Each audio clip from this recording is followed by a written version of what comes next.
Ito si Rowena Guanzon. Ako, pinagtanggol dito si Vice President Sara Duterte tungkol dyan sa paulit-ulit na usapin tungkol sa confidential fund.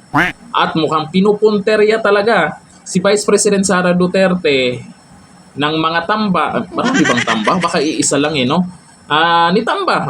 Pinupunterya dahil sa presidential election sa 2020. Ito, pakinggan po natin si Rowena Guanzon. Naku, baka tumakbong senador sa 2020 ito. Sigurado ako mananalo to.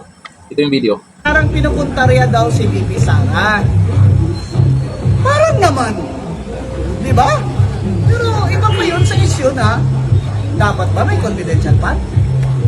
Dapat abolis yung confidential fund? Hindi lang kay Sara. Hindi sa lahat. Yan ang sinasabi ni Digo. Bakit si Sara lang pinupuntarya nyo? Kasi gusto nyo mag-presidente? Ayun naman ko. Binabastos niyo yung anak ko? Ganun ang sinasabi ni Digo. Pero ibig niya sabihin, kung wala si Sara, Vice Sara, conflict fund, dapat lahat din wala. Diba? Wala rin ang presidente. Bakit ang presidente? Humingi na 1.2 billion. Madami niya kaya, magbayad na nga muna siya ng 203 billion na tax. Yung tax daw, Dunyor.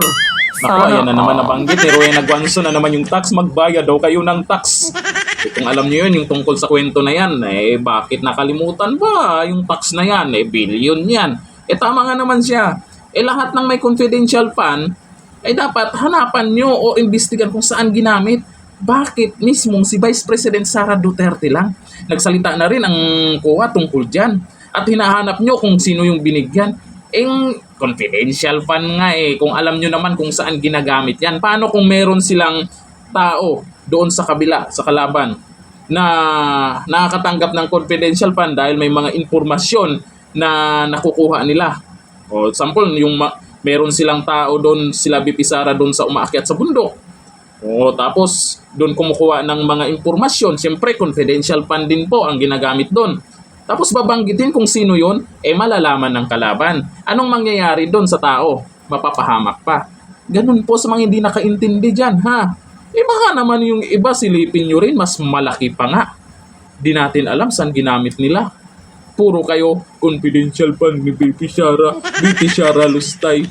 Pero yung kay VP Sara, milyon ang pinag-usapan, pero yung bilyon ang confidential fund, bingi-bingihan, alam na, politika lamang yan.